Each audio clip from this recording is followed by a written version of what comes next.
Do another job? Me? We're on air. Yes. We are so live. Let's rock it out. Come on, yeah. We are here live. Thanks for the preparation. We are Hive, LASC's open mic night. LASC is the acronym for LA School of Comedy's open mic night.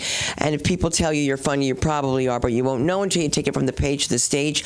I'd like to thank Mark Safran, our producer this evening. Give us a round of applause. We're getting this recording done, thank God. And we have our number 2 man on ship, Johnny B. That's right, Johnny Barral. He's going to be doing his own podcast soon. Yes, that's right. Bodyguard, too. Don't forget, because that's what Alan needs. He needs that. No, Alan, I think that you could take somebody out for me. I do. So the Jewish New Year is coming up, which is great, because it just reminds me of how I learned that Jews can't whisper, as you're learning right now. So that's why I thought I would do a minute and let that wine air out. Because we're very sensitive in this room. People can hear you. I have been in a room where I have a recording of my set, and I've heard people say horrible things about me on my tape, on my recording. Isn't that crazy? I hate this bitch with her self-deprecating act. Terrible. Isn't that awful? Yep. And the girl was smiling. And anyway, I don't know. I should have never told her, but I said, I caught what you said about me on my tape. And I'm not a self-deprecating. And I shouldn't have gone into it. She calls Stephen Rosenfield and tells him she's afraid for her life. She's from Connecticut, and she heard about Paterson, New Jersey. We're in New York right now. Do you know what I'm saying? Like, who calls your teacher? Do you know what I'm saying? It's like if you had beef with Patty, not beef, but like you're scared of something, like you think he's really going to beat you up because he's Irish. Like, it's just a fucking act. I'm not beating up anybody. Stereotype, exactly. But who's for her to say that? I should kick her ass. No, that was crazy. I've had the craziest shit happen. That's why, be careful. Here's lesson number 1 that's not even an act. Be careful of that sand that you bring. Be careful. They tell you don't bring sand to the beach. You have no idea what your friends can. They can destroy you in a club, destroy you. Stand Up New York has a fire. It's historical. It's horrible. It's sentimental. Things are lost. My girlfriend, shall remain nameless, is found freebasing that night she's my guest, okay? She's my guest. And her sister says to me, well, she goes, I wasn't doing it that way. I just did straight lines. I wasn't doing that. And I was just like, you can't light fire here. We just had a fire. I mean, that's what some people do. I mean, crazier has happened. I'm not going to get into it. My brother had a back. I don't know what happened to him, and he freaked out and started calling everybody white devils. And I was like, they pay me. Terrible. Oh, that was the time with the 1%ers when they used to wear the bow ties. I'm scaring everybody. I'm saying bow ties, and I don't mean macaroni. But I can lighten it up and talk about the macaroni. Has anybody watched The Sopranos? Oh, yes. Did you see the new show that's out? Yes. Do you like it? The documentary? Yes. I liked it. I liked it. So you guys that haven't watched it, now remember something. When they tell you that Game of Thrones had more viewers, how could that possibly be? You can't measure because there's no social media. If The Sopranos had social media, forget about it, right?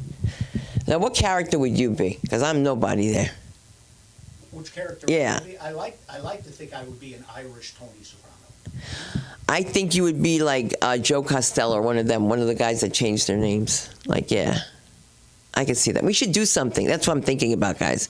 But I'm not going to scare you. Because right now, I have to tell you, I have a gentleman in the corner who's waiting and saying, I don't do this shit, but she gets me out here to do it. But I'm going to give it up for the one and only Kenzie Foster. Get up here, Kenzie. Let's see. In the middle of everything. Can I have a piece? Can I have a piece? Whoa. Mic drop. Drop the mic. Whoa. There she goes. Hey, she didn't fall. Thank God. I was a little worried about you there. I assumed. All right. Take a deep breath. Your heart rate, you okay? Guys, I was on the way over here and passed. The motorcycle passed me, but fat guy on a motorcycle. You guys, there was a fat guy on a motorcycle. Love it. 2 weeks, good luck. You know, it's. I always love seeing those poor shocks though on that thing. All right, I feel like they're gonna bust at any moment. Oh man, it was great. Suna, you rock. Thanks for bringing me up first, huh? Get this out of the way. I don't have to sit here all sheepishly. Yeah, fantastic. Guys, my name's Kenzie Foster. No relation to Jodie Foster. Y'all know Foster Farms, though? Yes. Also no relation. Imagine getting rich off feeding steroids to chickens, though. Yeah, just like, fuck you, PETA. Back to the weight room, chickens. Yeah, Daddy needs a new yacht. Yeah. But yeah, my mom, she gave me this name, Kenzie, because she really wanted a daughter. Yeah, I think she wants me to transition. You know, growing up, she would pierce my ears, dye my hair. You know, it was freaking adorable. You know, always getting misgendered and whatnot. First time I got misgendered was my first birthday. Yeah, they didn't specify the gender, but they said make a cake for Kenzie. Got a pink cake. You know, and back then that's when pink meant something with genders. You know, yeah. But fuck yeah. But yeah, Mom would be happy if I transitioned. Grandma, different generation. She'd have a heart attack. And I'll freak out. Oh no, we lost the boy to the gay agenda. Get him to therapy. Wait, all the therapists are lesbians. There's no escaping this Orwellian hell. Well, that's my grandma. Yeah, one of my best friends. We got real close during the pandemic. You know, all the old people. You know what was happening to them during the pandemic? Dropping like flies. So I started FaceTiming her more often. Got to know her a bit better. Found out she was selling speed in the 60s. Yeah, she was a drug mule. You know, Grams was pushing grams. Yeah, I was like, is that why I liked all those baked goods so much, Grandma? Is that what was keeping me coming back? You know, what else? She was also getting into crypto during that time. Yeah, I got a crypto grandma. She was like, Kenzie, digital currency is the future. It's like, Grandma, how much future do you have left? You know, maybe stick to the S&P. You know, keep it simple. You know? But yeah, that's my grandma. Guys, I'm 30 now with no wife or kids. You know, I wish my family was that enthusiastic about it. Yeah, no, I want to thank Plan B and my subconscious feelings of not deserving love, you know, keeping me out of the long-term relationships, you know. My older divorced friends, they like to call me a champion, and you know, married people don't call me. Yeah, so many friends from my hometown are, you know, growing up, married, kids, starting families. And I'm just sitting back watching the John Wick movies, you know, again and again, you know. But yeah, I think the main reason what's taken me so long, you know, why I haven't gotten married yet, might have to do with my dad, who's on wife number 5. Yeah, or maybe my stepdad, who's on wife number 3. Or maybe my mom, who's an angel with no faults. Nobody talks shit about my mom. You got that.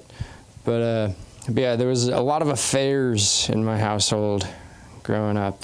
You know, some families went to the fair. My family had affairs. You know, but if you think about it, an affair is kind of like a fair for adults. You know? That's what the A in affair stands for, adults. And then the extra F is for fuck. It's an adult fuck fair. Yeah, a lot of similarities, right? You're going to go on some weird rides, you know, potentially with a carny or two. Going to eat some funny things. And at some point, the kids are going to cry. You know? Yeah, and instead of broken rides, it's a broken family. Yeah, much like an affair, this bit does not have a happy ending. Yeah. But yeah, what else? I All right, so that's that. What else, guys? I've been working on this playlist. It's called "Songs to Jerk Off To." It's an antidote for porn. Okay, if you're trying to quit, just find some good tunes. You can make your own. Mine, it's coming together pretty well. First song on here, we got Celine Dion's "My Heart Will Go On." Yeah, added that because I'm a little bit of a hopeless romantic. And also, I lost my virginity while watching the Titanic. Y'all know that part of the film where Jack is hanging onto the door and Rose is like, "Jack, no, wait," and he floats off and dies. That's when I came. Yeah, good stuff. Good stuff. What else do we got on here? We got Zac Brown Band's "Toes." Glass Animals' "Toes," and then we got Jack Johnson's "Bubble Toes." Gives you a little idea of what I might be into. You guys ever get a foot job up in here, fellas? You have a foot job? No? Oh, geez. Well, it is magical. Let me tell you guys, okay? It is something. The old 10-toe special, nobody? Oh man, well hey, it's good stuff. I highly recommend. If you don't know how to do it, let me give you a quick tutorial, okay? Highly recommend fuzzy socks, okay? She's gotta have fuzzy socks, very soft, and then really, you get to sit back, do your thing, nothing crazy. But she, it's a little bit of an ab workout. She's just kind of got a Jane Fonda it a little bit, a little Jane Fonda action, and you're good to go, All right, well, you guys saw it. Thank you. Yeah. Anyways, y'all ever wake up in the morning and decide, not today, so you roll back over, go to sleep, and then you get fired? Yeah. Hasn't. Yeah. It's like, was that extra 15 minutes of snooze worth it? Was it? Hasn't happened to me yet. I still got my day job. Currently working as a financial consultant. Whoa. Yeah, hey. Who wants to talk about crypto? It's a good job. Apparently the ladies are looking for a guy in finance now. You guys hear that song yet? Yeah, I'm looking for a guy in finance. And then they're asking for a trust fund, 6'5", blue eyes. Coming up short on every other qualification there. Sorry to let down all the gold digging whores. But that song, it kind of sounds like it was written by Nazis, right? Sitting in the studio like 6'5", da, blue eyes, da. Is he blonde? Blonde, is he? Far superior. Yeah, but yeah, what else? I don't really like talking about my job much, when I go out, because then people want to talk about their financial situation, and it's usually pretty bleak. They ask me, what do I do? Here's my situation. What do I gotta do? And I just want to highlight first, I'm not the best with my own money. I tried being an actor for a few years. Big financial mistake. Big mistake. Went broke. Now I'm back in finance just so I can afford breathing this fresh Los Angeles air. But yeah, they'll ask me, what do I do? And it took me, a bunch of years to get my degree, a good bit more time to get my licenses. And the best advice we have for people who are struggling with money is kill yourself. God. Yeah, Actually, no, it's much worse than that. It's work harder and for longer. And all those things that you like to do, that you enjoy, that cost money, you got to stop doing those. It's about wants and needs, You want cookies and coffee every morning? Well, you don't need cookies and coffee every morning. You know, save. All right, guys. I'm done, guys. I'm Kenzie. Thank you so much for listening. Go home and get a foot job. You can find me on social media at Kenzie Foster. That's KenzyFoster. And the show is? Oh, yeah, I'm on a show tomorrow evening at the Fourth Wall Cafe. I'll be doing 8 minutes of material for a good group of people over in Hollywood. So come on out. It's going to be a good time. There you go. You know, you should meet Alan Bursky.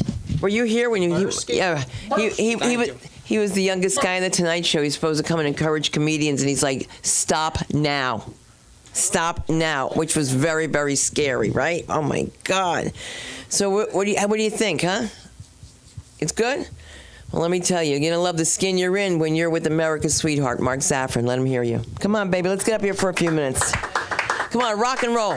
Oh, this is gonna be fun. This corner. Look at this. I keep thinking he's my husband. From the back, from the side, you know, the back hair, like the angel wings? Don't you fall. This is all we say to each other. Oh, excuse me. Many, many years ago, I had to go to one of Sunda's shows, walked outside, fell on black ice, plateau fractured my tibia, managed to hobble inside, but had to get an open reduction that night. She went to the show. She came back. Had somebody. Stardust Diner or whatever it was. And now that she outed me, put me on the stage, I'll finish 2 of those stories, like her brother. I love my brother-in-law. But the rest part of that story is he was screaming at the worker at Stand Up New York, and then he tried to start a fight with him. And he got chased. This is what I'm talking about. Anyhow, he chased the guy into the pizza store next door to find 5 other guys from south of the border with machetes. True story. I went to get my brother-in-law out. He comes out like this. He goes, "Oh, yeah. He knew he was wrong. He knew he was wrong." I said, "Jason, you almost got chopped up into filet. They were going to put you as topping on the pizza. I don't know what you're talking about."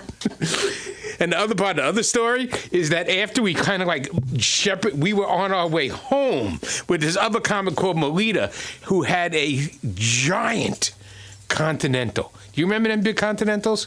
And she weighed over 300 pounds as this car is bouncing up and down West End Avenue trying to get home because she can't keep the car more than an inch or 2 off the floor. And it wheels over like this. And there's Melita telling her jokes. We had to turn all the way around and shepherd this woman out of Stand Up New York to find her to bring her to her limousine that she rented for the night. The woman you were talking about who was downstairs doing bad things. I told him I was finishing the stories. All right, this is what I'm talking about. That's my brother-in-law's line. That was Jason. This is what I'm talking about. This is what I'm saying. Murdered by McDonald's. McDonald's has killed more black men in America than the police. I mean it. McDonald's is dangerous. All that sugar and all that, putting it into fries. So one Thanksgiving, there had to be 7,000 pounds of food. Sunda's mom, my mother-in-law, couldn't cook for anything other than a platoon. I'm going to tell you something. She could have worked with the IRA. They all would have come down to the basement. They would have loved it. Mac and cheese, greens, stuffing, big containers. After Jason had to huff the big containers upstairs as we're warming up Thanksgiving, he'd disappear. And he'd come back and we'd go, "Jason, you went to McDonald's." Because he had this thing called McDonald's breath. You know, you go to McDonald's, you have a couple of Big Macs, your mouth stinks like McDonald's. Anyhow, I'm not a comic, as you can all tell. My jokes aren't funny. But I usually get up here and I lecture you, boringly, about what's going on in current affairs, give you historical thank you from the accountings. And, we give you... It's not fun anymore. P. Diddy has jumped the curve. He has made... Why do we want to talk about Kamala Harris? By the way, she was at the border today. I don't know why she didn't put on a cowboy hat. Like the old days. Go there. I didn't see her eating barbecue. I saw her wearing one of them brown pantsuits looking like Hillary Clinton. I mean, come on, with a girdle. Anyhow. Well, mine, I don't wear a girdle. I'm just a fat man. I didn't wear a girdle. That hurts. Only a woman is strong enough to wear a girdle. Men don't wear girdles. We might not be able to breathe. Clark Gable wore a girdle in Gone with the Wind. He had a. Look at that 12-inch waist. All right? Oh, and by the way, Hattie McDaniel, that's my brother-in-law's family. He's McDaniel. Anyhow, off the true stories, P. Diddy has jumped the curve. So today, I'm doing a little research to come here, thinking I'm going to, talk about the justice system. I can't help but think, what the fuck was Ellen DeGeneres doing at one of those parties? I got all that heterosexual sex. She probably vomited. You can imagine Ellen. They said that P. Diddy was eating food off a naked woman. Can you imagine Ellen there? My God, no one would get any food. She called him beautiful names on her show. So it reminds me, first of all, nobody has any friends in Hollywood. You're all here. You all want to go in this industry. Remember, you don't have any friends. Those friends will disappear the minute there's a bad notice in the paper. Yes, they will. You know who else was at those parties? There could be some interesting videos of one of them Kardashians who admitted it on her show that they were all butt naked. Well, what were you wearing? You walk around butt naked all day. Didn't take much for you to just kind of unbutton a button or two, especially now that you run around your underwear. This man by himself is going to take all the attention off 3 wars in a presidential election. So when he wants to testify in his own defense. I'm going to do a Joe Biden. How dumb. Never take the stand. Because they always have something up their sleeve. Even though they were supposed to tell you about information like that, they don't. So now to end the story and get off the stage, because I really didn't want to be here in the first instance. I'm just the driver and the video guy. Putting me on here just fills in the space for you people. Anyhow, P.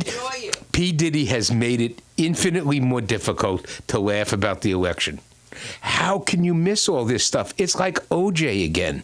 And they just haven't found the bodies. Well, other than the people who died at City College. And, of course, there's, Tupac Shakur and 1 or 2 others, but they still can't find the rest of them. They haven't linked the bodies yet. But they'll get there.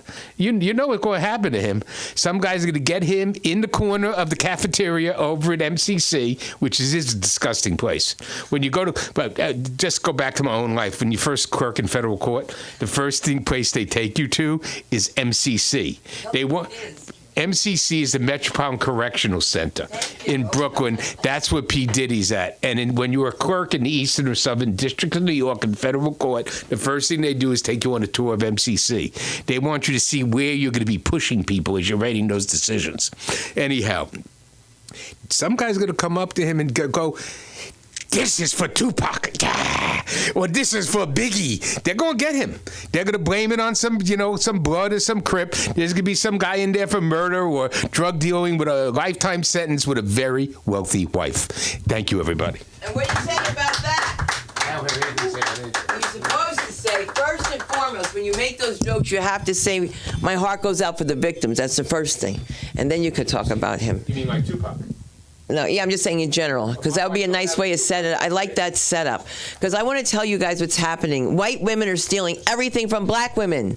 They're stealing our lips. We had big lips. Now they have big lips. They're stealing our asses, right? We have big asses. Now they have big asses. And they're stealing our white men. Yeah. That's for you. Try to sell this one. Hello there. Listen, we got a little stud in the house, so let's give it up for the one and only Colin Ainsley. Let me hear you. Come on, Colin. Oh my God. How's everybody doing? How is everybody doing? My favorite thing to say on stage, how is everybody doing? That's for you, Mark. That just hit. That just hit. You have your ears right in. You can hear me on the gain and everything. I got you. You got me. Okay. All right. I love it. What's that? That's John. Hi, John. Nice to meet you. Thank you. Anyway, back to the regularly scheduled programming. I'm doing something right now. I'm not. You ever do something for money that you're not proud of? You ever do stuff for money you're not proud of? You guys? No? Maybe a little bit? I'm doing it right now. I have a friend that does OnlyFans, and she is currently paying me to manage her account. Yeah. You guys, do we know what OnlyFans is? No. Okay. It's basically it's a website where men message porn stars directly, and they get it's a subscription, so they get pictures and videos and direct messaging to the porn star. But I'm messaging the guys. It's me. Aha. And it turns out I'm pretty good at it. Yeah, I'm actually pretty good at it. A lot of you guys, my creative writing degree, it's coming in handy. Like, a lot of you guys, you think you want to talk to a hot chick online. No, you want to talk to an equally horny man. All right, I will make you come. It's guaranteed. Just take.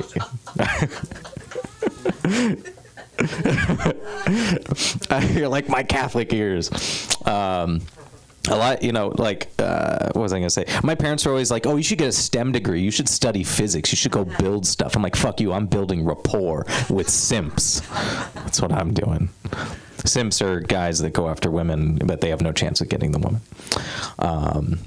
But yeah, I got you. Sometimes the guys will like ask for pictures, and I have to message her to make the pictures, and she sends them to me, and then I send them to the guys. And it kind of makes me feel like a short order cook. You know what I mean? Like, all right, I need 3 bikini pics, 2 tits sunny side up, and 1 cream pie, extra cream. 86 the bra. Okay. All right. This is true. The guys, I'm still trying to figure out this. Like, they ask for dick pic ratings. They're like, let me send you a picture of my dick, and I want a rating of it from a scale from 1 to 10. This is true. They ask for that. And I don't know what the point, like, because I don't think women care. Like, I don't think women are turned on by just a dick. Like, it's what's attached to it that they're attracted to, right? It's the power, the body, the attract. But the dick on its own is a terrifyingly unattractive thing, right? The women are getting it. All the guys are like, what? I thought, no. Oh, yeah, it's not like, and like I ask her, like, how should I give the rating? She's like, I don't fucking know, dude. Just pick a number and roll the die and tell them that. I'm like, it only goes up to 6. She's like, yes, nothing above 6. But yeah, no, it's crazy. Like, that's a weird thing to ask for. Actually, this one Asian guy asked for one. He sent the picture, and it was just blurry. I don't know where. All right. We're going old school. Old school. But yeah, some of the guys are very polite. You'd be surprised. They message and they're like, "Oh, could I get an ass pic from a different angle? Here's $15. Would that be all right? Oh, you haven't responded in 10 minutes. Oh, never mind. Forget about it. Here's $5 more. Forget it. It's okay. It's never mind." Right? Like, guys, you'd think guys would just be like terrible, misogynistic and aggressive. No, they're not. They're just, they just want support. I don't know. They just want a little love. Oh shoot, what was what else did I? But yeah, they some of the guys haggle on the price. They don't like the price. They're like, oh, $10 for an ass pic, that's bullshit. So I'm like, fuck you. So I send a picture of my ass instead. And then he's like, oh my God, I just came. And then I'm like, I sent a picture of my face right after. I'm sorry, Kenzie. He used to have so much respect for me. Yeah. You know what's weird is I've been writing this, now I write to them for a while. I'm kind of proud of what I've written. It's good. It's good material. It kind of turns me on now. I didn't know I could be, I'm like a self-sustaining machine at this point. I don't need anybody. All right. Yeah, it's weird because I used to have a pen pal when I was a kid. I'd write to them every month or so, like, dear, it was like Ronaldo or something. Like, dear Ronaldo, things are going well here in Redondo Beach. Hope you are well. Now I have horny pen pals. Dear Anthony, is your dick still hard? Wishing you well, XOXO. Like, that's what I have to deal with. Sometimes they invite her to like amazing trips around the world. They're like, take me to, like, let me take you to Paris. Let me take you to Milan, you know. Let me take you to Athens. And I'm like living vicariously now through her. Like, I'm like kind of jealous, you know. I'm very envious. I'm like, you know, oh my God, where would you take me next? I'm not going. She's going, but I'm like, okay, then where? Oh my God, Canada. Oh my God, the Eiffel Tower. Like, I'm dreaming, you know. I'm happy he's taking me on this experience. I get it, women, when a guy describes when you like a date or like, you know, or being taken somewhere. It's like, it's actually a great, you know, experience. So that's what I get out of it. Oh, so this is true. So I recently saw this guy, this like YouTuber got in trouble because he was, when he was 26, he was dating a 17-year-old girl, which I think is inappropriate. I'm not trying to justify it. But the word that they used was creepy. And I'm like, I don't think that's necessarily creepy. Like, I was way creepier at 17 than I was at 26. You ever talk to a 17-year-old guy? That is the creepiest motherfucker you've ever seen. He doesn't know how to make eye contact. He doesn't know how to communicate. He stares down at her boobs all the time by accident. He has no control. I'm 28. I keep it in here. It's all locked in. All the creep is safely stored away. At 17, that was an unleashed monster that just roamed freely, didn't even know what it was doing. We got some creeps in the room. I get it. I get it. She recently said this to me, the woman whose account I'm managing. She's like, I would never date a guy that watches porn. I'm like, you make porn. Like, what? What do you talk? Fuck you. I'm not jerking off to you anymore. That's it. I'm done.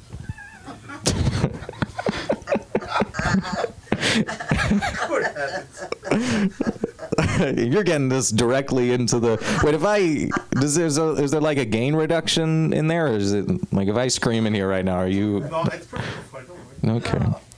We're Okay. adults. We're not kids. Okay. No, I was trying to fuck up your eardrums for no reason. Don't worry. I got a good doctor at UCLA. You have a good doctor at UCLA? Nice. Okay. Hell yeah. And yes, he's Persian too. It went without. It went without saying. So I've been quitting coffee. I haven't had any caffeine in like almost 2 weeks, which is really tough. Like, it's so hard because you learn stuff about yourself. Like, there's all these things I used to think I liked, you know, that I liked, but just the coffee is. I liked the thing while on coffee. You know, like I used to like my work. I don't like my work. I thought I liked watching the news. I don't like watching the news. I like coffee while the news is on. My girlfriend? No, I'm kidding.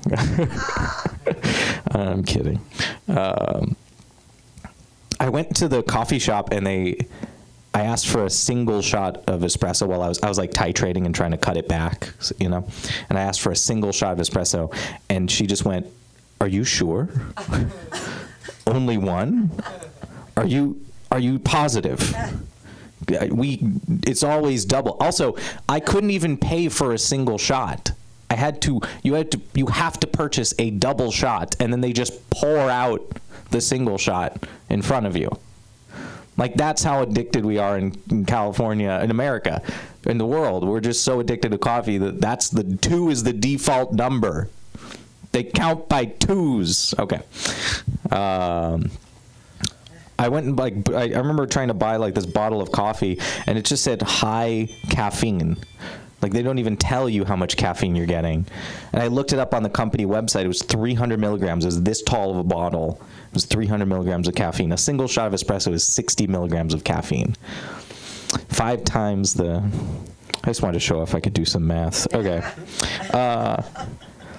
Quitting coffee is kind of like saying goodbye to a friend, you know, who you used to love. Like, you used to love hanging out with them. Now, whenever you see them, you just get anxiety. That's what quitting coffee is like. Like, it used to be like, "Hey, how's it going? How are you? How's it going?" And now it's just like, every time I see you, I want to poop. That's all That's my silly little, my little joke. Nice little joke. I'm gonna. Oh yeah. You ever? Do we all just leave water on our nightstand? Like way too many water bottles on our nightstand, or like water cups. You ever just pour them all into one? Like a sick, messed up monster. All the dust and microbes from all the cups, you just bring them all together, and you're like, "This is my flu shot." I don't have the time to go to CVS, but here's my flu shot. I'm gonna try that. Well, I only have like a minute. I'm on a lot of dating apps. I'm on Bumble. Usually you pay like $20 a month for a subscription, but you can also pay $200 a month and get unlimited access to the app forever. Do you know how little you have to believe in yourself if you think you need a lifetime to find love? That is the most pathetic. I bought it twice. All right, guys, that's my time. Thank you very much. You can find me at comedian Colin Asley on Instagram and on OnlyFans. All right, guys, wake up. Did you take your Adderall today? Is everybody on their drugs? Or we got your Addy? Got your Addy? All right, because we got to get some Addy in us. Let's get up. Let's give it up for Patty. Patty. I'm coming to the stage. You guys can give me some patty. Have them patty for me. Patty. You can patty too. That's just we're all unified in our patty. I want to say something first. I'll get to the stand-up comedy soon enough. I'm just going to state some facts. First of all, Colin, you have a very nice ass. I mean, I would give your ass an 8 on a 1 to 10. Am I right? The fine-looking ass. And I wanted to just kind of get this out of the way because I could tell you kind of recognize me. I had a brief but impactful career in porn. I did. It was the late 80s. I was a stunt cock. I was a stunt cock. You start out, you don't get. I was unable to grow a mustache, so I was unable to be a full-form porn actor. It was required at the time. When I was a stunt cock, I would get in there, in the very hairy situations. It was more hairy then, if you ever look at the films. But I did work. I mean, you might see some of my specialty work. Some of my work was A Little Trouble in Big Vagina. I don't know if you saw that one. I had a specialty. My specialty was aquatic porn. You can still find some of my work at Pornhub in the aquatic section. One of my films was KY the Wonder Jellyfish. You might have seen that. Or I played a horny captain in the sequel, Fucking Nemo. Which was pretty amazing because Nemo wasn't even made yet, the actual film. So we were ahead of our time. Sadly, though, my career was abruptly ended by a reverse cowgirl dismount gone terribly fucking wrong. And if I can give you, young men aspiring to a porn career, any advice, I would say never let a working stunt woman get on top, especially one with a background as a rodeo clown. You don't want to do that. Just want to mark that down. Write that in your little book. We've got a newcomer tonight. Let's give it up for Johnny B. Johnny B, baby. Look at this man. Come on. He's a very nice man. He looks like a juice collector for Tony Soprano, who seems to be sitting behind him just staring at his phone. He's a fucking juice collector for Don Zafran behind him. Don Zafran. Zaffarine. Doesn't that sound like a flavoring? Put some zaffarin on there. Yeah, zaffarin makes it taste better. Put a little zaffarin on there. I like this. I like to be here in front of all of you. Mostly because I know it makes you feel a little bit better about yourself. Give it up for me. For me. I know what some of you are thinking, Patty, you look a little different this week. What happened? I got a new agent just for goth. It's just goth. Goth got a couple auditions already. I auditioned to play a satanic worshiping occupational therapist at an all goth assisted living home. We'll see how that goes. That might work out. But even better, I just read Hallmark is going into the goth realm. Are you familiar with the Hallmark Channel? Everybody loves the Hallmark Channel. But this is the title of the project is A Very Goth Christmas. Yes, my character, Dark Mark, goes back to his hometown in Ohio and finds love with a childless Haitian cat lady. You like this? Actually penned by Vice Presidential candidate J.D. Vance. Yeah, well, that's a mascara reference, but you guys will fucking catch up in a moment. That's okay. And if some of you are unaware of the Goths, what the Goths are, goth is what trans folks were in the 90s. Goth was that's what that was, yes. And don't confuse that with emu. Are you familiar with the emus? You guys are familiar with the emus, right? The emus. The emus were very gay goths who eschewed punk music for the melodious tones of Depeche Mode and maybe Morrissey. Some people think Johnny Cash was emu. He was not. He was not emu. He was actually a very depressed hillbilly songwriter who had a brief homosexual affair with Bob Dylan in the late 90s. So you want to, yeah, there you go. That one went over well. I like that. I like that. This is good. This is so fucking good. Isn't it good? Yeah. I want to dispel a very vicious rumor. Thank you, Billy Ramirez. Thank you. My favorite middle-aged Chicano. Right there. He has it on his shirt, actually. There's a rumor that someone has started who will remain nameless, soon to Kronquist, that I attended Shabbat dinner on Epstein's Island. First of all, those of you that know me know I'm not Jewish. But I am what's referred to as a Shabbat Goyim, which translated literally means one of the good ones, which is what my father used to say about Sammy Davis Jr. So I'm not exactly sure how I feel about that. But the truth is, yes, I was there. I was there. But I was only there to turn the sex toys on and off after dinner. You can take your time with that. You can take your time with that. He's got his arms folded. I'm not winning Colin over at all. He translates for the OnlyFans gal, which is good. I'm an OnlyFans translator. That's good. I love this. I love to be here. And I will tell you a little bit about myself. I come from a small island in the North Atlantic, which is mostly populated by bipolar alcoholic poets who are prone to fistfights and hip dysplasia. Yes, I'm from Ireland. Thank you. Thank you very much. I come here as a young boy, as a fat fatty young boy from Ireland, and Ireland is a little different. Ireland, we only had two types of people in Ireland. We had Catholics, we had Protestants. Protestants and Catholics, that's it. I never was called white. Never heard a person called a color until I come to this country. I'm just telling you the truth. We had religion to dislike each other over, though, but you can elaborate that. Civil War. You guys will have one here soon, though. But I will be full disclosure.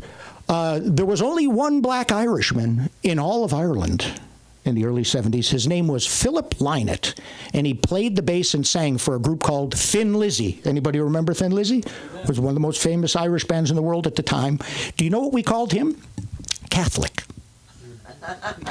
I had to come here. I had to come all the way here to the land of the free, where all men are created equal, to discover my newfound whiteness entitled me to a whole bunch of shit. Well, white privilege is true. I can see it because where I was born, it did not exist. But I got it now. Oh, and these great United, they give it to you when you land. Here you go. And I'm Irish. I'm not used to feeling better than anybody. But they hand it out to you. They give it to you at the airport. And the thing is, in America, it's true. They get uptight about it. For some white folks, if you call it complexion protection, their sphincter doesn't kind of grab up. But even in this great country, even Helen Keller had white privilege. She couldn't really see it either. But here's my point. I have a hybrid white privilege. It's called white immigrant privilege. Because here's the deal. We have been trained for years now to look at people and just completely assume what their life has been like. So you've been trained by various media corporations to look at me and not see an immigrant. Not at all. People look at me. They don't see an immigrant. You know, watch Fox News. If you don't. But But there's lots of segments on immigrants. None of them look like me. None of them are from my side of the crayon box. You know, it could be a pigment of my imagination. But I'm going to tell you what else. The white immigrant privilege means I can go anywhere and people don't think I'm from somewhere else. Right? Like my wife, her parts come from the Philippines, but she was assembled here. When we go out, nobody looks at me like I'm from somewhere else, but constantly, and it's usually older white couples, will compliment her on her command of the English language. Oh my God, look at that. You speak English so well. Bill, come here. Listen to her speak English. You speak English so well. Where did you learn to speak English so well? Burbank, bitch. Also, conversely, my wife is a tiny brown woman who I adore. Our children are, I'm 100% Irish, she's 100% Filipino. That makes our children in LA culturally tall Mexicans. That's how they're made. That's how we make them. But constantly, people will walk up of the Latino ilk and start to speak fucking Spanish to my wife. And she fucking hates it. So racist or asshole? I don't know. Maybe a combination of the two. Also, my white privilege allows me to see that there are way more assholes than racists. It's true.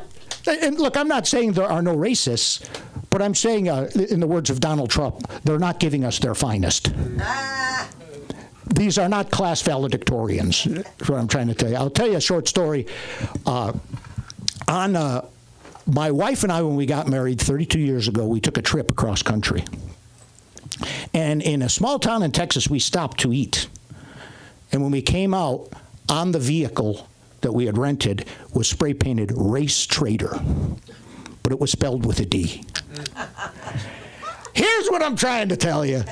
Let's just love each other. Can we get a round of applause for love? Let's not give credit for shit we never did, or blame people for shit they had nothing to do with it. I'm gonna leave you with a small bit of advice, and this is just for the gentlemen.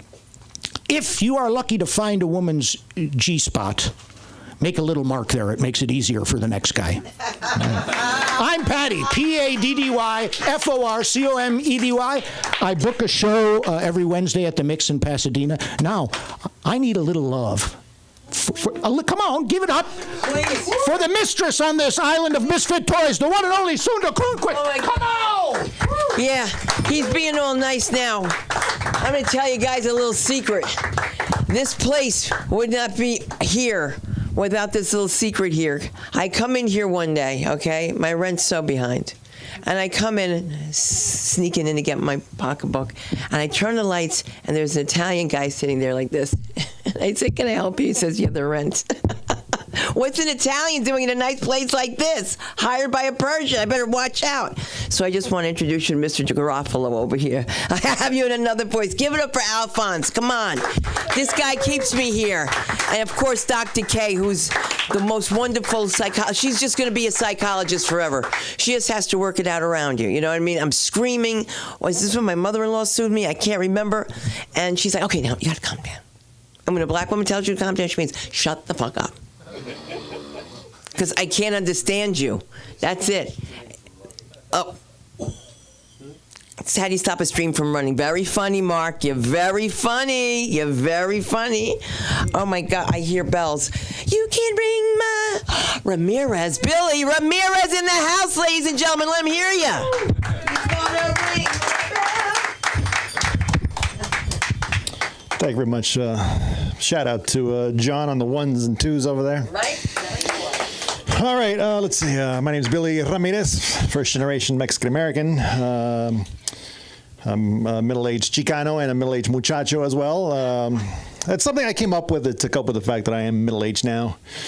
No longer a young man, and my destination is going to be an old man, and I got to get used to that. So, and I think part of the aging process is making me crankier, or maybe I'm just running out of F's to give. My grandma doesn't like cursing, so yeah, I'm sorry, you know. So maybe I'm just running out of F's to give, but I'm probably just getting crankier and crankier, more cynical. Like, for example, I was pumping gas the other day, or or I was filling up. I wasn't in New Jersey or anything. I was filling up, and then above the gas station, there was a billboard that said, climbed Everest blind. And that's a great, amazing feat, but my immediate thought was like, well, it doesn't say climbed Everest blind by myself or anything like that, because I was thinking like, once you get to Everest, like, all you have to do is go up, right? I'm not fully convinced that you just poked your way all the way up, or I don't know. Maybe I'm just trying to catch them in a lie. Like, fine, you got me. I went through 27 guide dogs. I don't know. But like in the same vein, also, like I saw a video of a little person bench pressing 400 pounds, and that's very impressive. But at the same time, I first thought was like, well, I could bench press 400 pounds too if my arms were a quarter inch long. I'm like, I'm sorry, I don't want to be this person, but I guess it's just it might be the age.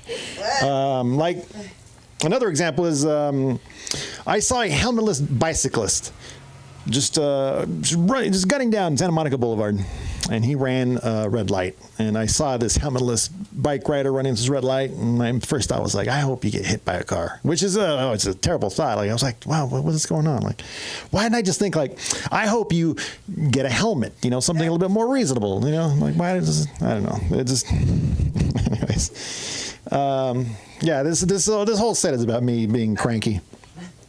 Or just accepting the fact that from now on, I'm just going to be a cranky old man. And then eventually, I guess, the creep will start coming out as maybe I'll turn into a creepy old man. But I don't have kids, so I don't have any insight as to, what the kids are doing. So I don't have any like, oh, what are, kids these days? So I'm not going to be one of those kids these days old man. I'm going to be like, what the hell is that old man talking about, old man? Like, for example, the phrase I took the liberty of annoys me.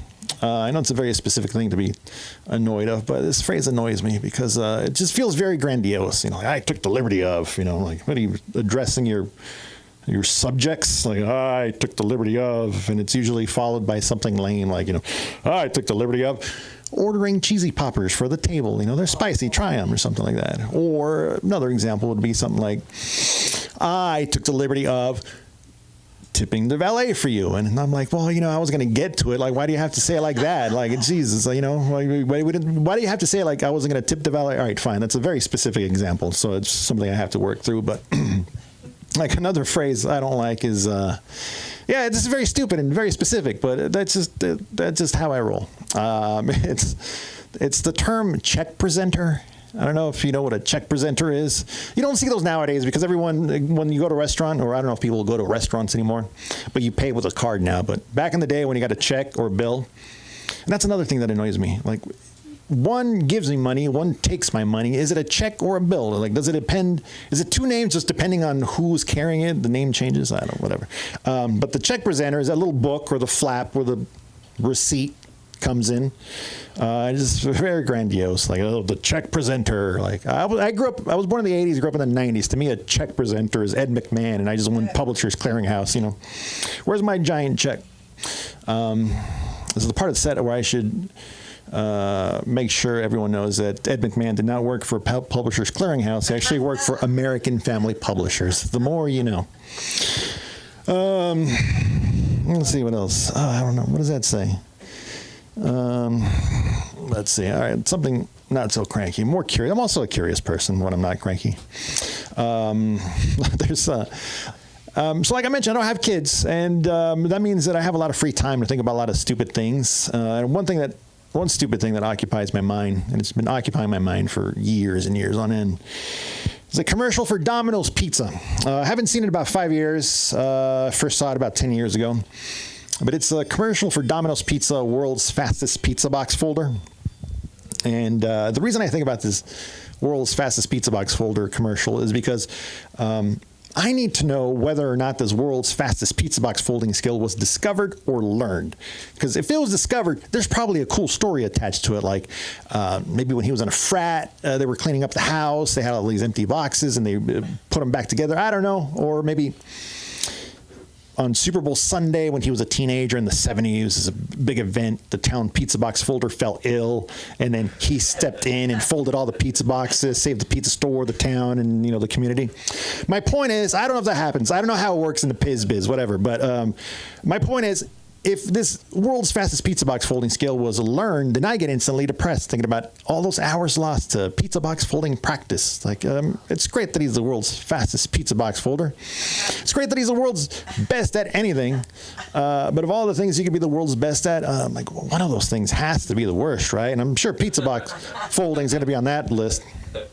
Then again, to be fair, I might just be overthinking, which is something I do quite a bit. Might just be overthinking the very simple point of the commercial, but could just be that he just wants to show off that he's good with his fingers and he knows how to work a box. All right, that's terrible. That's when I get the hook. So I guess the reason I'm cranky this week is I've been asked myself recently, and when I say recently, it could be any duration of time, the last 3 days, last 3 months, now. But what happened this time was, for my day job, I'm in marketing. I did some work in finance. Marketing work in finance, not finance work in finance. So I ended up in this mixer with all these finance professionals talking to me about their vacations and homes and vacation homes, and I had nothing in common with them. Like there wasn't one Mario Kart player in the bunch.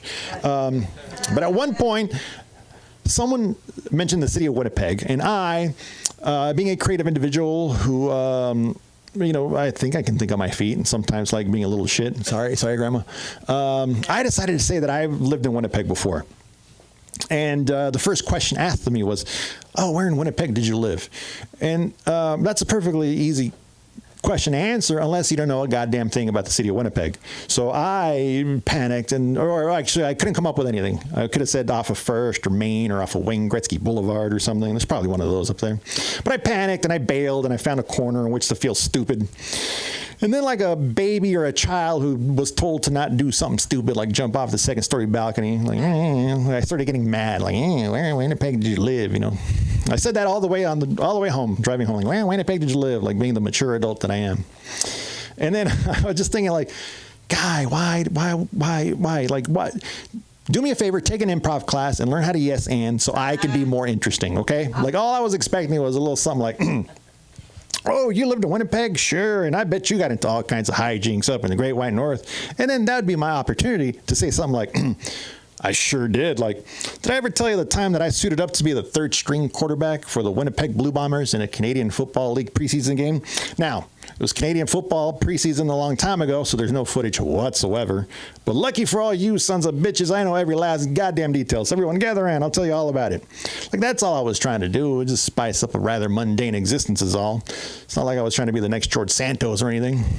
Or the first George Santos, because who the hell knows by now with that guy.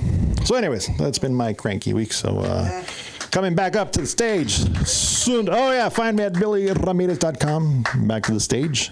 Soon to Cruncrust. Mr. Ramirez talking to Maria Santiago Velasquez de Barranquilla, Bogota, Puerto Rico. That's right. When we go on the tour together, we're going to do this kind of thing. Did you know I was on with Noche con Platanito? You're not interested? I had a date. I was with a clown. And you know what? That clown needs numbers, and everybody needs numbers. America's funniest accountant, ladies and gentlemen. Let's give it up for Alan Weiss. Let him hear you. Did I say it right? Yes, you did. All right. Okay, you're picking on me. Yay! Hey! Who's ready for the most awkward hour? It's gonna be 10 minutes. I gave Sunda 100. So here's 100.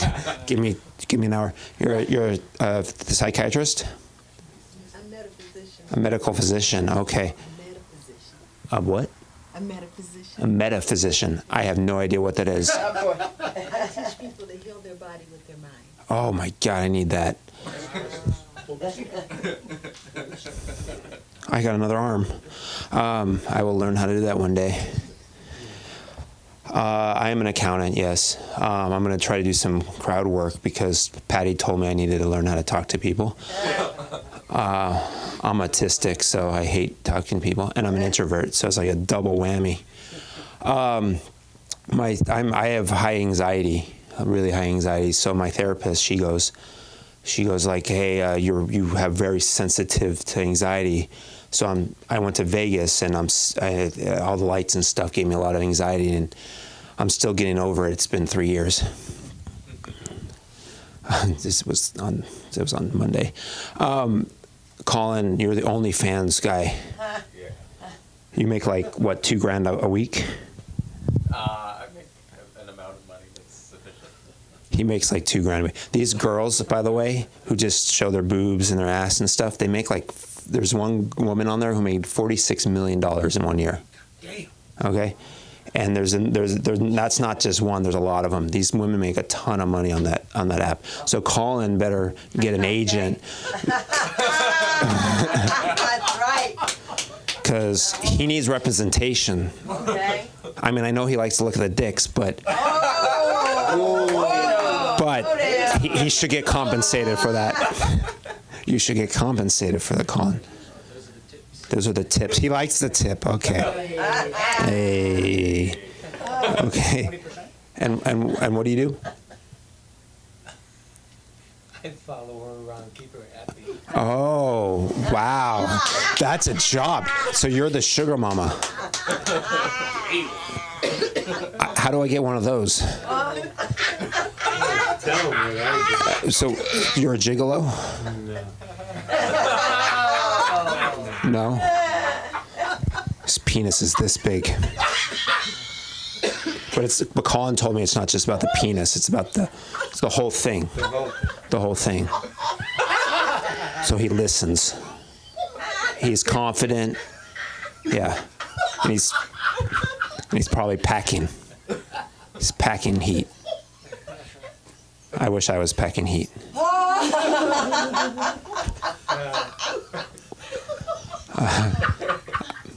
I decided I'm just going to go up here and just ad-lib and do no material. I'm not Jesus, but thank you for the compliment. Whoa. Well, he said Jesus Christ. I didn't mean it. He was a Jew. Yeah. He was a Jew. I don't understand, everybody hates the Jews, but he was a Jew. Anyway, maybe I have something. Let's see if I have something real quick. Oh, God. Okay. There was one I wanted to try. Forget it. I don't want to read it. So, Colin, how did you get this OnlyFans job? Everybody wants to know. Patty told me, whispered in my ear, how did you get this OnlyFans? The woman at my apartment complex, we became friends, and she told me about it. So you went up to her, you're like, could I go on a date with you? And she's like, how about you manage my account? Right? That's good enough, yeah. And then he gets naked pictures of her, which he saves on his hard drive. SSD. Yeah, SSD, okay. Very fun. And you're coming up, and everybody, I just got to think about what we're going to talk about. So, what do you do? I work at Santa Monica College. You work at Santa Monica College. Yeah. Damn. Oh, wait, I shouldn't say that. I actually work at Okay, what do you do there? a nursery, actually. Okay, what? No, I don't want anyone to know. I know, but what do you? Can't see. They can't see you. They can only see me. Okay. What do you do there at Santa Monica University of Santa Monica College? Oh, I work in the disabilities department. You work in the disabilities department. She can help you. She can help heal all your guys with her mind. Right. I look forward to it. You look forward to it. I should get their. Yeah, I'll get numbers. You get numbers. You get numbers. And Billy, what do you do? Marketing. Oh yeah, that's right. You do marketing, and you do finance. So you don't like him, because no one in finance likes marketing. Sales. Okay, you do sales. What's different? Marketing hates sales. Oh, okay. Marketing hates sales. Finance hates marketing. It's like a vicious circle. And sales hates market. Okay. Because you spend. You spend, yeah. I'm in accounting. We hate marketing because we hate you guys. You're like, we need more money. You're like, no, you don't. We need more money. If we don't get more money, we're not going to have sales. That's not going to happen. We still don't have any sales. It's not going to matter how much you market. You use pretty. I go like have prettier models. They cost more. I'm like, oh. Then use the ugly ones. That's what I. It's cheaper. Same results. Okay, so I was just in Vegas. I was performing there. That was fun.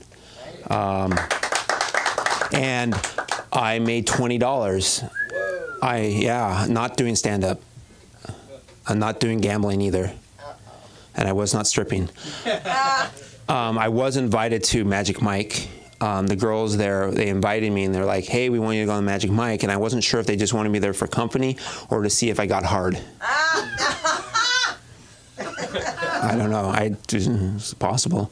But I was there. I made $20. I sat down for lunch, and this old man sat next to me. He had a lazy eye, but he sat next to me. And he pointed out that my lunch hadn't come after 40 minutes. And I already had anxiety because I had a show in like 10 minutes from then. And so I started telling him my set. I was like, hey, could I just practice on you? So I told him my set, and then he liked it so much he gave me $20. So I was like, hey, I'm a paid comic. Now I can quit. I can quit while I'm ahead. So that was fun. But Vegas is, man, like, that is just intense. It's just like all these lights, and you're like, and then there's pretty women. You're like, and you don't know what to do, and you just Yeah, at least I didn't bomb. I mean, I got laughter. I didn't, I was anxious, so I was disassociated with the audience. I didn't know where the hell I was on stage. Let's see, what else can we talk about? Patty, what do you want to know about me? Have you ever eaten pasta in the bathtub? Ever eaten pasta? That's a good idea. I mean, you can boil the water in the pasta, if it spills. I guess, yeah, okay. Interesting. No, I've not. Have you? Yes. Is it everything they crop it up to be? It's everything you think it would be and more. Oh, have you ever had pasta in the bathtub? No. Okay. No. Not yet. But you're gonna do tonight. I'm going home and doing it. Well, I know you are. You already have. Yeah. Oh, yeah, that's right. You're right. You've already done it. You've done it like at least 4 or 5 times. Okay. You want to know anything about me? Why I'm here? Why I'm doing stand-up? Why am I doing stand-up? Okay. So way back in 2009, Deloitte & Touche, who was my employer at the time, they said we need to lay people off, and they needed to lay people off because the financial crisis hit, and they were making no money, and so they needed to get rid of people. So they got rid of me. My uncle actually was the one who did it, and he sat me down and he said, "Hey, even though you have good ratings, you lack confidence, and so we have to let you go." And I was like, "Oh, that's nice." So I decided to do stand-up to show him and then make fun of him. Yeah. But that's why I started stand-up. And then people laughed, which was a problem. And I just kept doing it. And I just couldn't stop. It's addiction. Addiction. Laughter is addicted. That's why we're all here. We're like, I need the laughter. Give me the laughter. I need it. I have a whole bag of laughter at home. And I just stick it in. It's like an IV.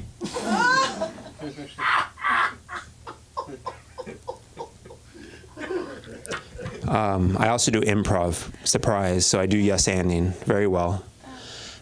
So yeah, that's fun. So I did that. That helped me get out of my shell because I was an introvert who didn't like talking to people. And so that helped me get out of my shell and actually still not like to talk to people. But when I do, I can yes-and them. And then say, what this means is... what this means is you don't want to listen to me anymore. I'm also an expert in conversations. If I ever need to get out of the conversation, I just leave. They can be in the middle of So I went to the park and I just walk away. Let's go, walk away. I was at this event and this woman was apparently flirting with me. I didn't know. I don't pick up signals, Colin. So she was flirting with me, and then she turned to talk to this other lady who was standing next to me, and I just left. And then my friend, who the other lady was, she turned to talk to my friend. She came to me later and says, she was hitting on you. And I was like, oh. That would have been nice to know 3 hours ago. But yeah, so that happens. I'm not on the apps, Colin. I know you're on like every one. I'm on some apps. I'm on Sudoku. I'm on Solitaire. And I'm on the weather app. Those are the apps I'm on. I'm also on the stock app because I need to do the finance stuff. I just look at the stocks and go, man, I wish I had money to buy these things. Yeah. Yeah, that's basically buy low, sell high. If you need any stock tips, buy low, sell high. What else do we have? What else you want to know, Patty? Well, at what point did you realize that you were funny? When you told me. No, I actually don't know. Because I'm autistic. I actually don't know when a joke is funny until someone laughs. So it's kind of interesting. Like I just say stuff. I go, I don't know if that's. Sometimes I'm a little better now, but at the beginning I had no clue. You're just like, what? Why are people laughing? So sometimes I listen to your sets and I'm like, everybody's laughing. I'm like, huh. I guess that's funny.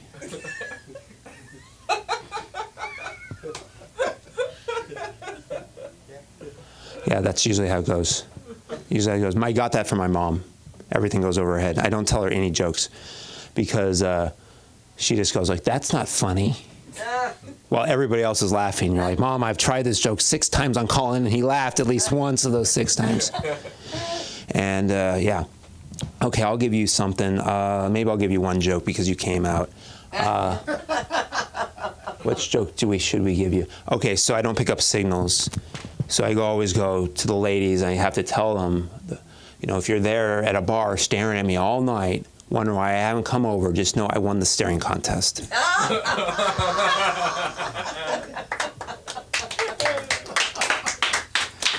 Thank you very much. My name is Alan Weiss. Have a great night. Thank you for letting me talk to you. And where can they find you, Alan? You can find me, America's Most Wanted. No, you can find me at Alan W. Weiss on Instagram. Thank you very much. And can you bring up Lee Schwartz? And bring up Lee Schwartz.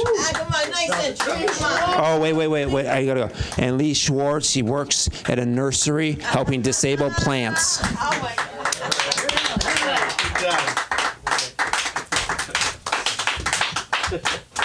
No timing. I have no timing. I'm not timing. I can't. I've never been able to time anything or have any timing. I don't dance.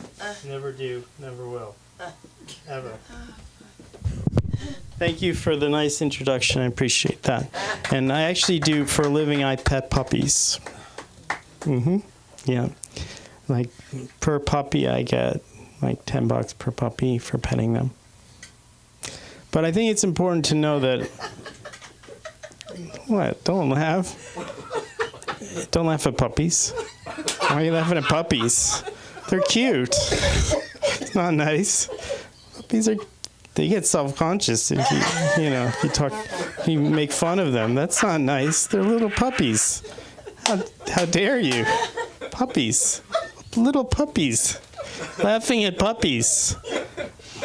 How can you look in the mirror tonight and, I'm laughing at puppies. Yeah. I'm for the puppies. 100% for puppies. The lobby of puppies. But these are all. I just want to do a little disclaimer here. These are all half-baked ideas. These are really. There's nothing to them, and they can't go anywhere. They're not going to go anywhere. So don't look at them. No one look at what I'm saying anywhere, anytime. Don't leave this room. I could let you in on my creative process, but then I have to kill you. And so that's a lesson to be learned. Nothing leaves this room.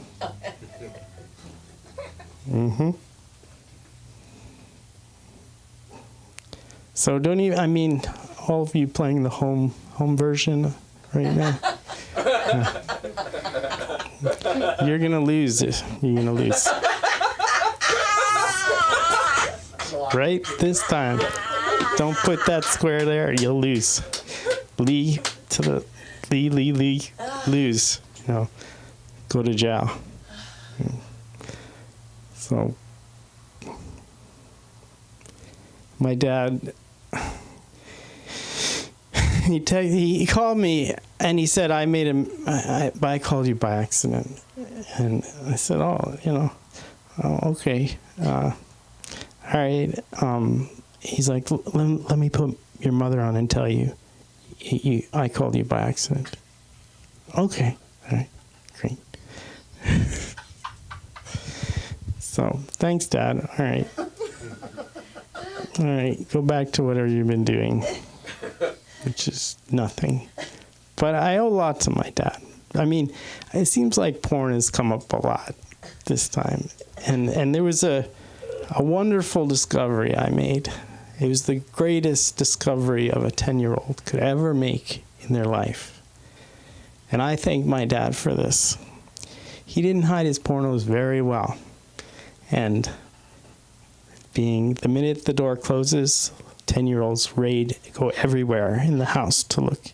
And these are easy to find. Thanks, Dad. Appreciate it. You know. So all this, you know, he said, why don't you come out on a text? He said on text, after he's saying, I didn't mean to call you. Okay. All right, Dad. So I thought about coming out. I haven't been to Boston in a while. But there's two things that are in the way of me going to Boston. One, I'm not that interested in seeing my dad. And two, I'm not a big fan of flying, period, you know. So I don't know. It's a combination that it's not going to get me out there. But if I do it, okay, it's not flying itself that I'm scared of. It's really not. It's sitting next to people, actually, on flights. So but I do say 2 prayers before I go on the flight. I say, 1, please don't let me sit next to anyone I know. And certainly someone I have not seen in a long time, because then I'm captive there. 2, you know, don't put me next to a little irate child, you know, that...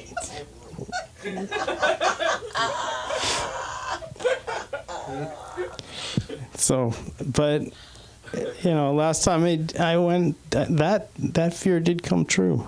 It was horrible, absolutely horrible. There's another time a little dog had diarrhea next to me, and she kept taking it out, and it went on my lap, and, you know. But the worst was the child, you know, so bad, so traumatic that it still sinks deep into my soul. And that time, it was 2 seats away from me, this little girl and her mom, combination, horrible mom, horrible girl, double whammy.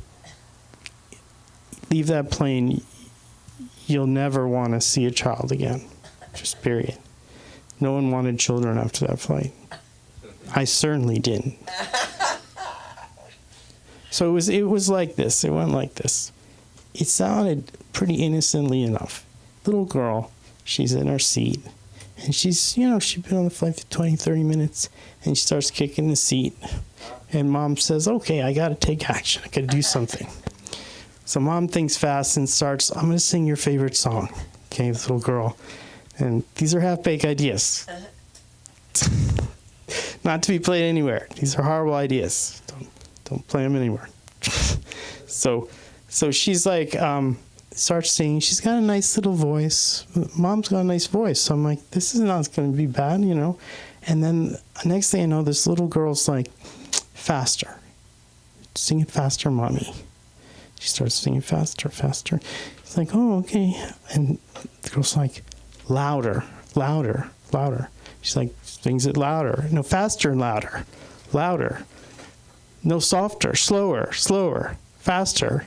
This is going on for at least 20 minutes, doing this faster, slower, faster.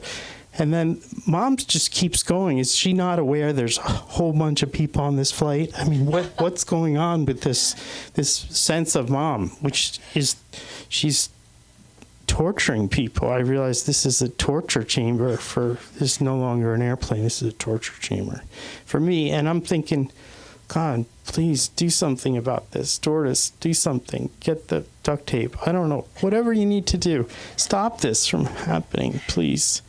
So she got up louder, softer, louder. And then by the end of the flight, it's like it was sealed.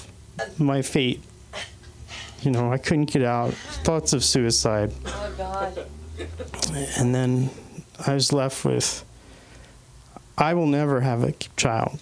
Sorry, not me. Not me. No, that ruined it all for me.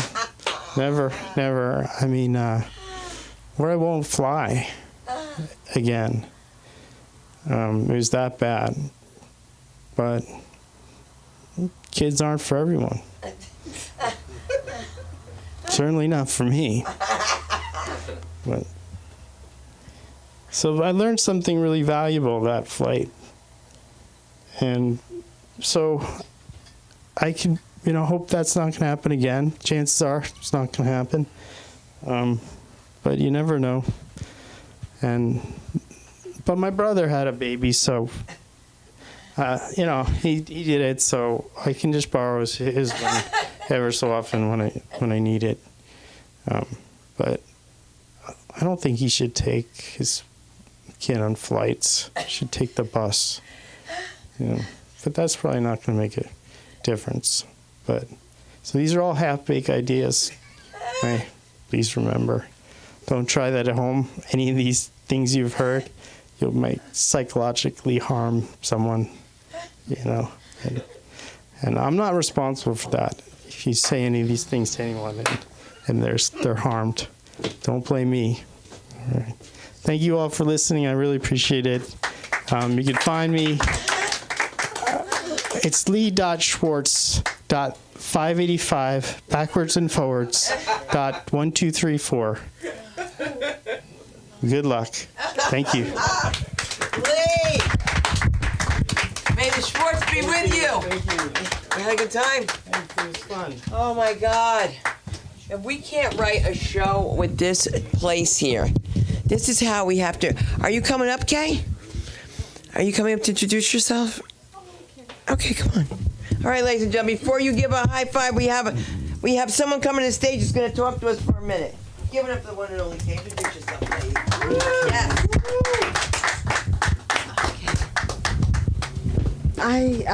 My name is actually Ka, but that's fine. And what I do is I'm a metaphysician, and if you get ill or if you want to be ill, you can use your mind because you create your illness. So I teach people to undo that. And then once they've done it, you're never ill again. Now, there is another part to it. I'm nervous.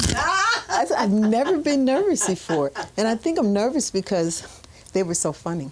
But that's nice. let me calm down. But yeah, illness is a mental thing. The universe, in fact, is mental. So anything you don't want. But I teach you, start with your body. If you can control what's going on in your body, you can control the world. Wow. And that's literally. You want to make more money, you don't like where you're living, you don't like anything you don't like. But I'll give you a clue. If you don't want something in your life, don't think about it. Ever. Ever. Don't have a single thought about it. Because the more thoughts about it you have, you attract it. What is this? They say the secret, the law of attraction? Yeah. They're not telling you all of it. They tell you all the stuff you got to do. You got to become the vibration of what you want. But instead, people, I don't want to get whatever, and then you get whatever, because you're thinking about it. The universe doesn't hear don't. It doesn't hear no. It doesn't hear any negations. It just, he likes to be scared, so let's scare him some more. And then the boogeyman comes out the closet. And I used to be like that when I was a little girl. Everything scared me, but I love scary movies. And the minute I quit loving being scared, I don't fear anything now. Literally anything. If someone walked in here with a gun, I'd say, I could talk him out of it. That's amazing. Yes. And because he doesn't want money. He wants to be seen. That's how often we look at each other. We walk down the street with our heads, and we may have our heads straight up, but we make sure we don't see the other person some kind of way. And that's your help. That's your help. When you want something, especially if you want it from a God, I don't care what you call him, you want it from that person. That God isn't in the body. Well, he's in all of ours. But you ignore him every time you walk down the street. I know because people ignore me all the time. And can you get any brighter? I've done every color. A girl asked me the other day, she said, do you always wear all the colors? And I thought about it, and I said, yeah, I guess I do.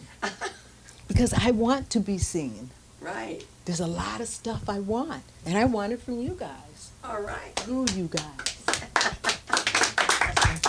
So if everybody could just see each other. Yes, where they find you.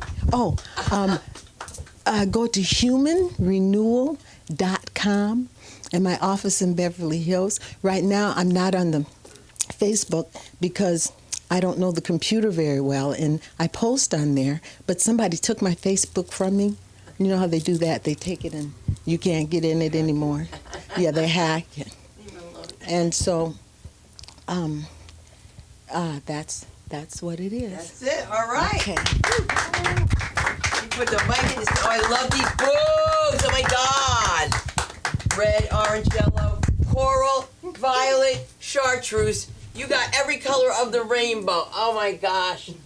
Thank you for coming out. I called her. I said, what's that oil? She was like, that oil. Oh, so much fun we had here tonight. Right? You had a little bit of fun? Yeah, you're ready to get the hell out of here. I know that. We all are. It's okay. It's okay. Moving forward, I am going to say that we have to, I'm going to see if we can do this room for at least one night a week. And it's on Westwood Boulevard. It's called Delphi Greek. They have a full bar. They have food. But I'm just putting that out there right now to you. And I wanted to also mention that we have an acting class going on that's being taught by Aaron McIntyre, and it's called the Film Actors Cafe. He has it's going to be an open house, and it's the first Sunday in December. I believe it's on December 8th. And they're going to have young adults from 4 to 7, and then old adults like us from 7 on. So it won't cost you nothing if you book it through us. And it's nice. You have to have your acting on. You do. You really do. Because you guys have been so pent up. But no matter how much acting we've done, including myself, it'll be so refreshing to have to have something to work with, to have somebody to work with, to have a cold read. I don't know how many cold reads you get, but nothing's worse than when you get there and they give you a totally different script. And they look at you and you go, you can never do that. You always have to look like you're prepared when you're like, because I'm like, all right. So a guy came up to me and says, I haven't eaten in 3 weeks. And I said, force yourself. All right, guys, that was just You see what I did there? Taking our white men. My name is Sunda Kroonquist. Thank you guys so much. Follow us on LA School of Comedy. Good night.